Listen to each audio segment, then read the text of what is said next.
तो हेलो लाडलो, कैसे हो आप लोग। चलो शुरू करते हैं magnetic effect of electric current. आज हम चौथे चैप्टर को शुरू करने वाले हैं। इस चैप्टर में सबसे पहले हमें जानना है magnetic effect of electric current, right. तो मैग्नेट का इफेक्ट क्या पड़ता है करंट पे, अभी हम देखते हैं। तो whenever a wire is held above the magnetic needle and current flows from south to north direction, ये बताने वाले हेंस क्रिस्टीन ऑर्स्टेड थे, जिन्होंने ये एक्सपेरिमेंट को करके बताया कि मैग्नेट का इफेक्ट कहीं ना कहीं करंट पे पड़ता है और करंट का इफेक्ट मैग्नेट पे पड़ता है। इसके बारे में हेंस क्रिस्टीन साहब ने एक एक्सपेरिमेंट करा। उसी एक्सपेरिमेंट का ये स्टेटमेंट मैं बोल रहा हूं आपको। क्या बोला उन्होंने? Whenever the wire is held above the magnetic needle and current flows from south to north direction, then the deflection of north pole of magnetic needle gets towards west direction। समझ में आया पहली बात? समझ में आया क्या क्या बोला मैंने? लिख देता हूं मैं। हेंस क्रिस्टीन ऑर्स्टेड ने इस बात को बताया है। तो ऑर्स्टेड एक्सपेरिमेंट का first statement, when a wire is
तो पहला पॉइंट मैंने लिख दिया। क्या लिखा? When a wire is held above the magnetic needle and current flows from south to north direction, then the north pole of needle of magnet deflected towards west. Clear है बच्चों?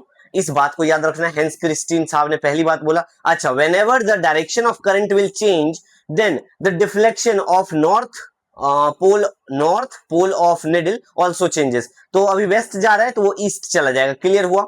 एक बारी उन्होंने नीचे भी रखा उसको, मैग्नेटिक निडल के नीचे रखा वायर को, फिर करंट को फ्लोज करवाया तो वाइस वर्सा फिर से चेंज हो गया डायरेक्शन। इतनी बात क्लियर हुआ? तो हेंस क्रिस्टीन साहब ने ये तो प्रूफ कर दिया कि भाई, उन्होंने अपने एक्सपेरिमेंट के बिहाफ पे ये तो प्रूफ कर दिया कि भाई मैग्नेट का इफेक्ट कहीं ना कहीं करंट पे पड़ता है। तो यहां पे हम जानेंगे मैग्नेटिक फील्ड क्या होता है। सेकेंड पॉइंट, तो magnetic field the space around the magnet in which a force can be experience. अरे बच्चों, एक मैग्नेट हम रखते थे बचपन में, याद करो।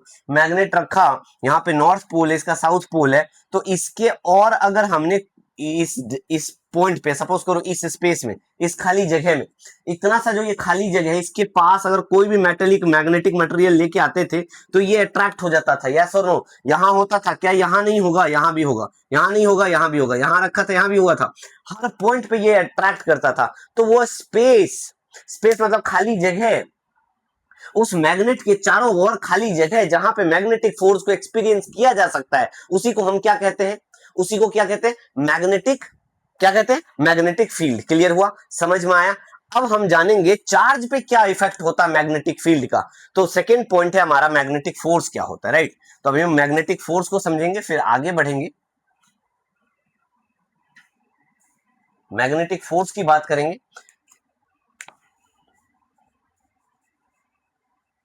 मैग्नेटिक फोर्स, मैग्नेटिक फोर्स क्या है? When a charge, when a charge q is moving with velocity v in a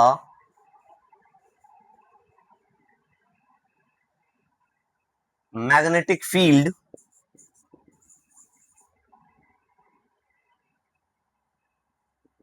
it experience magnetic field, it experience या चार्ज एक्सपीरियंस एक ही बात है। Charge experience a force called magnetic force. तो ये जो हमारा फोर्स होता है F से इसको डिनोट करेंगे, कौन एक्सपीरियंस कर रहा है? Q एक्सपीरियंस कर रहा है। Q जो है मूव कर रहा है विद वेलोसिटी V, और कहां मूव कर रहा है? मैग्नेटिक फील्ड में कर रहा है, तो B। तो Q जो होता है चार्ज है V क्रॉस B के साथ F का वैल्यू आ जाएगा। ये बात याद रखना, फोर्स जो होगा मैग्नेटिक फोर्स वो चार्ज इनटू में V क्रॉस B होगा, where B is magnetic field measure in tesla. ऐसा यूनिट उसका टेस्ला होता है। क्लियर है बच्चों? इतनी बात छाप लो, कहानी समझ में आया। बट यहाँ पे एक लॉरेंस साहब आए, लॉरेंस ने बताया the magnetic force experience by charge particle in both electric and magnetic field. देखो चार्ज है, चार्ज जब तक वो रेस्ट पे है ना चार्ज, तो उसके पास एक फील्ड तो है ही है, कौन सा? इलेक्ट्रोस्टैटिक फील्ड है। इलेक्ट्रिक फील्ड तो होगा ही होगा, जब भी चार्ज को रेस्ट पे रखा है उसके पास एक फील्ड है, क्या है? इलेक्ट्रिक फील्ड है। जो ही चार्ज मूव करना शुरू करेगा तो एक नया फील्ड बनाएगा। अरे whenever charge is move, whenever charge is moving with velocity v, it experience both field। Electric field भी अब उसके पास है, मैग्नेटिक फील्ड भी होगा। सपोज करो आप जब तक घर पे थे, आप छोटे थे, बच्चे थे, हाँ, तो आपके आपके सबसे अच्छे दोस्त मम्मी पापा ही होते हैं। जब तक आप स्कूल नहीं पहुंचे, तब आप स्कूल गए, अब आप घर से बाहर निकले, मूव करना शुरू करा, आपका एक दोस्त भी बन जाता है, यस और नो? और दोस्त बनता है तो क्या मम्मी पापा नहीं रहते? मम्मी पापा भी रहते हैं। उसी तरह एक चार्ज के लिए उसके पास इलेक्ट्रिक फील्ड तो होता ही है, बट वो मूव जब करेगा, मूव करने की वजह से उसके पास एक मैग्नेटिक फील्ड आ जाएगा। मैग्नेटिक फील्ड जो आएगा, क्या इलेक्ट्रिक फील्ड नहीं रहेगा उसके पास? रहेगा, इलेक्ट्रिक फील्ड भी है, मैग्नेटिक फील्ड भी है, दोनों फील्ड। तो लॉरेंस ने बोला जो फोर्स होता है ना मैग्नेटिक फोर्स, वो सिर्फ इतना नहीं होगा कि आपने सिर्फ यही बोल दिया, यही बात बोल दोगे, आपको दोनों चीजें एक्सपीरियंस कर रहे हो उस फील्ड में। और याद करो, एक बार बताओ, इलेक्ट्रिक फील्ड में जब चार्ज को रखते थे तो इलेक्ट्रोस्टैटिक फोर्स नहीं एक्सपीरियंस करते थे? क्या हम उसकी वैल्यू ऐसा नहीं लिखते थे Q इंटू में E इक्वल्स टू F? नहीं लिखते थे, लिखते थे। वो भी फोर्स प्लस में Q V क्रॉस B भी एक्सपीरियंस कर रहे हैं। तो दोनों चीजों को के बारे में जानेंगे, ठीक है बच्चे? तो लॉरेंस दूसरा कहानी लिखेंगे, लॉरेंस फोर्स। लॉरेंस फोर्स में क्या है? Charge Q is experience a force in both electric and magnetic field। तो F, और यहां पे मैं बेस में L लिख देता हूं for the reference of Lawrence. F L का वैल्यू जो आएगा वो Q इंटू में E तो आएगा आएगा, प्लस में क्या होगा? Q V क्रॉस B हो जाएगा। ठीक है बच्चे, ये आपको फोर्स जो है मिलेगा। लॉरेंस साहब ने इसके बारे में बताया, the total force experience by a charge particle in both electric field and magnetic field, that's why ये बनेगा। क्लियर है बच्चों? पक्का पक्का समझ में आया? कहानी क्लियर? इतनी बात इरेज कर दो। लॉरेंस फोर्स तक हमने समझ लिया है। चलो जी आगे बढ़ते हैं, आगे की कहानी और जानेंगे। इरेज करूं। हेंस क्रिस्टियन ऑर्स्टेड एक्सपेरिमेंट समझ में आ गया, जिसके कारण ये चैप्टर बना है, magnetic effect of electric current. क्यों बोला गया मैग्नेटिक इफेक्ट? जानते हो ना मैग्नेट का इफेक्ट करंट पे क्या पड़ रहा है? अभी हमने देखा कि डिफ्लेक्शन ऑफ मैग्नेट करंट के पोजीशन से, करंट के मूव करने से चेंज हो गया, तो वही डिफ्लेक्शन। अरे एक बात बताओ, मैग्नेटिक निडल को जब भी आप सस्पेंड करते हो freely, it always comes to rest in north and south direction. But यहां पे देखो आप क्या देख रहे हो, जब भी करंट मूव कर रहा है साउथ टू नॉर्थ, तो डिफ्लेक्शन जो है मैग्नेटिक निडल का वो नॉर्थ की तरफ नहीं जा रहा है, north pole of needle gets towards west direction, west में चला गया। तो मैग्नेट का इफेक्ट तो करंट में पड़ता है। ये बात हमें ऑर्स्टर साहब ने बता दिया। फिर हमने मैग्नेटिक फील्ड के बारे में जाना, जिसको बी से डिनोट करते हैं, जिसका ऐसा यूनिट टेस्ला होता है। फिर हमने मैग्नेटिक फोर्स को जाना। अच्छा, फोर्स चाहे कोई भी हो, उसका ऐसा यूनिट न्यूटन ही होता है। ठीक है, फिर लॉरेंस भाई साहब आए, उन्होंने एक फोर्स को बताया, उसको हमने लिखा। इतनी बात क्लियर है? समझ में आया? पक्का पक्का इरेज करो। चलो जी,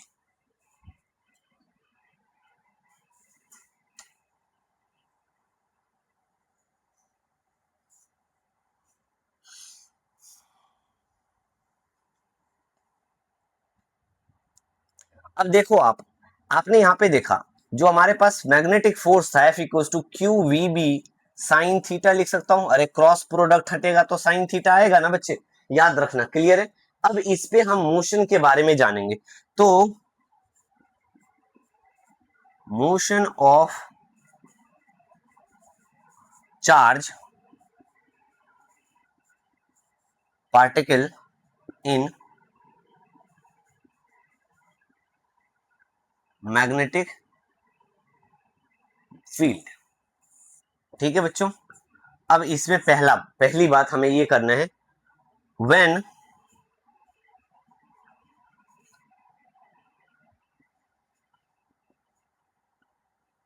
initial velocity of charge particle is parallel to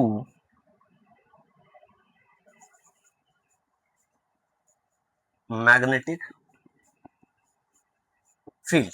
अब देखो, when initial velocity of charge particle is parallel to magnetic field, अगर चार्ज मूव कर रहा है बट पैरेलल मूव कर रहा है किसके, मैग्नेटिक फील्ड के, तो एक बात बताओ, जब दो चीजें पैरेलल जा रहा है तो एंगल बिकम 0 डिग्री, यस और नो? तो थीटा का वैल्यू क्या हो जाएगा इस केस में, थीटा बिकम 0 डिग्री। और हम फोर्स की अगर बात करें, then F equals to Q V B sine 0 degree हो जाएगा। क्या F का वैल्यू 0 आ गया, that means charge does not experience any kind of force. देखो ना, यहाँ पे देखो, आपको दिख रहा है कि फोर्स का वैल्यू 0 आया। कैसे आया, क्यों आया, इसके पीछे का रीजन भी समझो, कॉन्सेप्ट को क्लियर रखो बच्चों। इस बात को हम समझ जाते हैं, when initial velocity of charge particle is parallel to magnetic field, जब भी चार्ज मूव कर रहा है पैरेलल में, किसके, मैग्नेटिक फील्ड के। पैरेलल है यार, क्या है, पैरेलल है। अगर पैरेलल है तो उस कंडीशन में हमारे पास जो चार्ज फोर्स एक्सपीरियंस करता है मैग्नेटिक फील्ड में, नहीं करेगा। अरे चार्ज एक्सपीरियंस नहीं करेगा, क्या नहीं एक्सपीरियंस करेगा, force. Magnetic force does not experience by charge when it is parallel to magnetic field. Clear हुआ? अरे पक्का पक्का, हाँ बोलो बच्चों, आगे बढ़ जाए। चलो जी, आगे की कहानी को समझते हैं। दूसरा पॉइंट, अब इतनी बात समझ में आ गया, दूसरी पॉइंट की तरफ।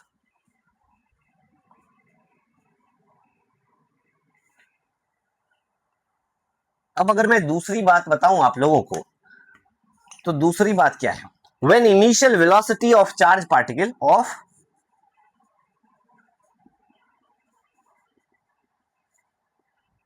when initial velocity of charge particle is perpendicular to the magnetic field, then charge will experience a force and move along circular path। अब देखो हुआ क्या, इस बात को समझ जाओ, मजा आ जाएगा, बाय वर्ड बता रहा हूं मैं। सेकंड कहानी अगर समझ में आ गया ना, बहुत अच्छी बात है, बताया उन्होंने। When initial velocity of charge particle, जब इनिशियल वेलोसिटी चार्ज पार्टिकल का क्या हो जाएगा, परपेंडिकुलर टू मैग्नेटिक फील्ड। अगर मैग्नेटिक फील्ड के परपेंडिकुलर अगर किसी चार्ज को हम रखते हैं, अगर मान लो वेलोसिटी चार्ज का परपेंडिकुलर हो जाए किसके, मैग्नेटिक फील्ड के, उस केस में थीटा बिकम कितना डिग्री हो जाएगा भाई, थीटा बिकम 90 डिग्री। और एंगल अगर 90 डिग्री है बच्चों, तो फोर्स का जो वैल्यू आएगा वो Q V B sine theta, और साइन 90 का वैल्यू 1 होता है, तो force equals to Q V B, और साइन 91 हो जाएगा, क्या एफ एक्सपीरियंस होगा। Then charge particle will experience a force, but उस चार्ज पे जो ही फोर्स लग रहा है ना, तो चार्ज पार्टिकल घूम जा रहा है। अरे चार्ज क्या कर रहा है, घूम जा रहा है। जब भी परपेंडिकुलरली उसकी वेलोसिटी मैग्नेटिक फील्ड के साथ आता है चार्ज का, तो चार्ज जो है घूम जाता है सर्कुलर पाथ पे। कैसा, सर्कुलर पाथ पे घूम जाता है। और एक बात बताओ, क्यों घूम जाता है, क्योंकि उस पर एक फोर्स लग रहा है। उसको कौन घुमा रहा है, फोर्स घुमा रहा है। कौन सा फोर्स, क्यू वी बी। कौन सा फोर्स भाई, मैग्नेटिक फोर्स उसको घुमा रहा है। तो मैग्नेटिक फील्ड जो घुमा रहा है वो रिस्पॉन्सिबल है किसके लिए, उसको घुमाने के लिए। और घूमने की वजह से कौन सा फोर्स आएगा बच्चों, लाडलो कौन सा फोर्स आएगा बताओ, सेंट्रिपिटल फोर्स, मालूम है ना?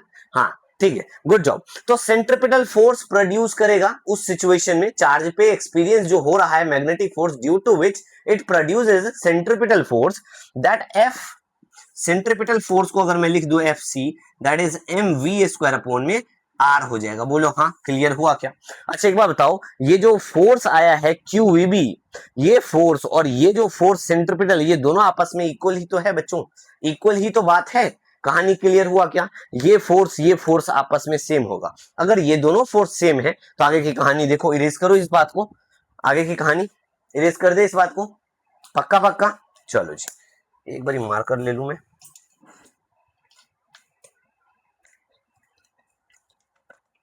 इतनी बात क्लियर है हमें?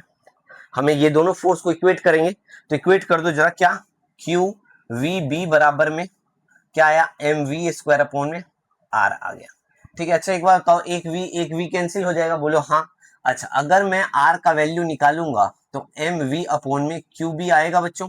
आर जो है वो जो घूम रहा है किस रेडियस से घूमेगा, एम वी अपॉन में Q b, where q is a charge, m is a mass. ठीक है, मास ऑफ चार्ज। और आपको मालूम अगर अल्फा पार्टिकल होगा तो अगर उसका मास की बात करेंगे 2 प्रोटॉन्स की इक्वल हो जाता है।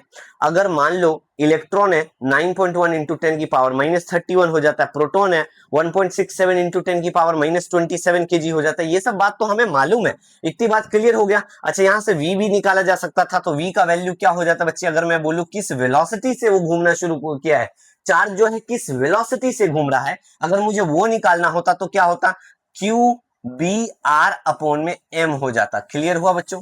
ये जो है हमारे पास स्पीड आ जाएगा किसका, इलेक्ट्रॉन का, सर्कुलर पाथ पे किस रेट से वो घूम रहा है वो स्पीड भी हम निकाल सकते हैं। इतनी बात हमने समझ लिया है, कोई दिक्कत वाली बात नहीं है। अब देखो, आपने देखा एक एंगल तो 90 डिग्री था, एक एंगल 0 डिग्री था, तो अब ऐसा भी तो हो सकता है इनिशियल वेलोसिटी और मैग्नेटिक फील्ड के बीच का जो एंगल है वो 0 से ज्यादा हो, 90 से छोटा हो, क्योंकि साइन थीटा देखो 90 पे 1 होता है, 0 पे 0 होता है, उसके बीच में कहीं 0 नहीं होता ना वैल्यू। इसका मतलब है बीच वाला भी तो एक वैल्यू एग्जिस्ट कर सकता है, बीच में 90 और 0 के बीच में कहीं भी होगा थीटा, तब भी फोर्स एक्सपीरियंस किया जाएगा, यस और नो? ऑब्वियसली किया जाएगा। देखो ना, 0 डिग्री पे 0 हो गया वैल्यू, तो फोर्स एक्सपीरियंस नहीं हुआ, कब, जब पैरेलल कंडीशन था। परपेंडिकुलर हुआ तो मैक्सिमम होगा। उसके बीच वाला जो कंडीशन है, 0 से ज्यादा एंगल हो जाए और 90 से छोटा एंगल हो जाए, तो उसके बीच में फोर्स कभी भी 0 नहीं होगा, कुछ ना कुछ तो होगा, due to which it experience a force, और उस फोर्स की वजह से हेलिकल पाथ बन जाएगा। कैसा, हेलिकल, एक राउंडेड शेप में। अभी उसको करवाता हूं, पहले इतनी बातें लिख लिया, इरेज करो, क्या कहानी समझ में आ गया? ठीक है जी।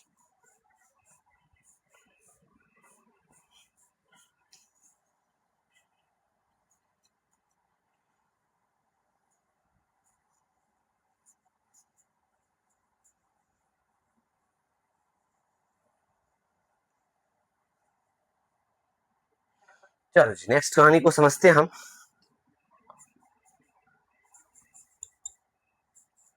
When the angle theta is greater than 0 degree and less than 90 degree, ये कंडीशन बोल रहा हूं। When the angle between velocity and magnetic field, किसके किसके बीच में, एंगल between भी लिख दो, between velocity and magnetic field is 0 से ज्यादा होना चाहिए और 90 से कम होना चाहिए। इस केस में F equals to Q V B sine theta का वैल्यू कुछ ना कुछ तो होगा, यस और नो? तो इन दिस सिचुएशन वो क्या करेगा, मान लो यहां पे चार्ज है, वो ऐसा सा मूव करेगा, इट फॉर्म्स हेलिकल पाथ। कैसा बना देगा बच्चे, हेलिकल पाथ, इसको हेलिकल कहते हैं। राउंड राउंड शेप है ना, देख रहे हो, फोन का जैसा रिसीवर होता है वैसा सा शेप है। रिसीवर फोन में नहीं वायर लगा होता है, ऐसा खींचते हैं हम, हेलिकल, राइट? या अरे स्लिंकी से बचपन हमने खेला है ना, slinky is a shape like like this, ऐसा सा शेप बना लेगा। ठीक है, इसके बारे में आगे की कहानी और करते हैं। इतनी बात समझ में आया, पक्का पक्का, कोई दिक्कत तो नहीं?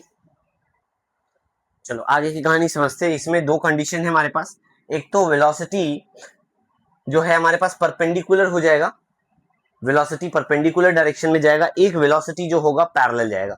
तो पैरेलल और perpendicular, we have two components because it is moving along the helical path, that's why it has two component. पहला जो आएगा v परपेंडिकुलर, जब लिखोगे आप तो v साइन थीटा लिखोगे। क्लियर हुआ बच्चों? तो अब आपको मालूम है, अगर मैं एम वी परपेंडिकुलर लिखूंगा अपॉन में क्या, आर इक्वल्स टू क्या हो जाएगा, क्यू वी क्रॉस बी, ऐसा कुछ आएगा। और ये आपको मालूम है हमारे पास जब v का वैल्यू निकालेंगे तो एक से एक कैंसिल हो जाएगा, परपेंडिकुलर कंपोनेंट आएगा, तभी सेंट्रीपिटल फोर्स आप एक्सपीरियंस कर रहे हो। तो M V perpendicular equals to Q B R के टर्म में आ जाएगा।